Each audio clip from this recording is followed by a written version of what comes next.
Hi, I'm Bill O'Reilly. Thanks for watching us tonight. The truth about the Senate torture report. That is the subject of this evening's Talking Points memo.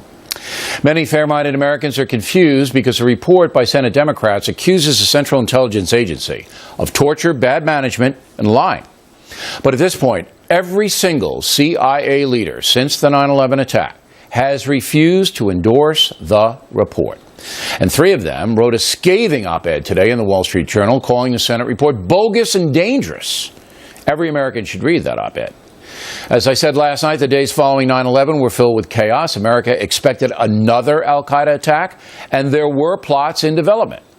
Because the CIA had failed to detect the al-Qaeda attack on 9/11 that killed nearly 3,000 Americans, the agency was under intense pressure.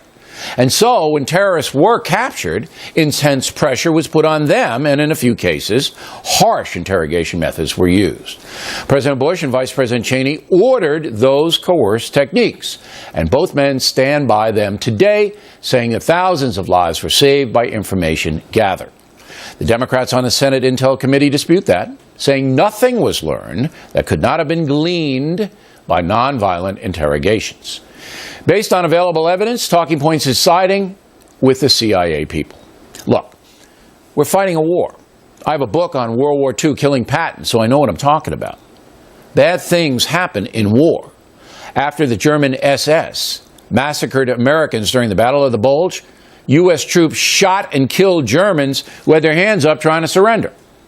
That was wrong, but it happened. And the U.S. High Command largely overlooked it, understanding the tremendous emotions involved.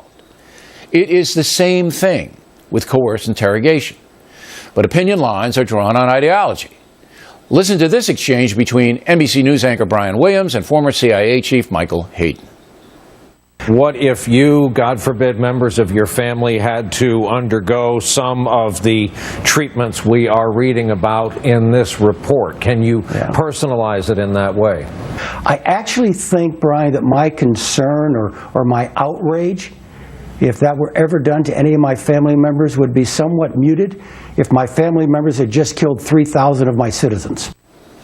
And then there's President Obama, who doesn't really know what to do here, as this soundbite makes clear. I don't think that you can know what it feels like to know that America's gone through the worst attack on the continental United States in its history. And you're uncertain as to what's coming next. So there were a lot of people who did a lot of things right and worked very hard to keep us safe.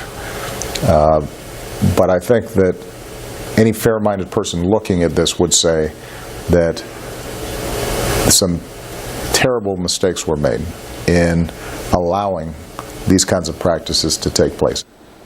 But Mr. Obama's own CIA chief, John Brennan, says he does not believe the Senate report. Quote, "Our review indicates that interrogations of detainees on whom coerced interrogation was used did produce intelligence that helped thwart attack plans, capture terrorists, and save lives," unquote.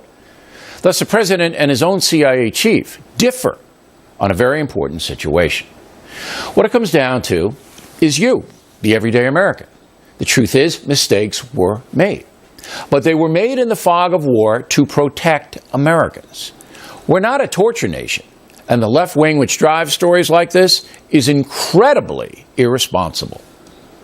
Look, we tortured and we still have al-Qaeda. We tortured and we have ISIS. We tortured and we didn't stop the resurgence of this form of fanatic and violent Islam. So torture didn't work either.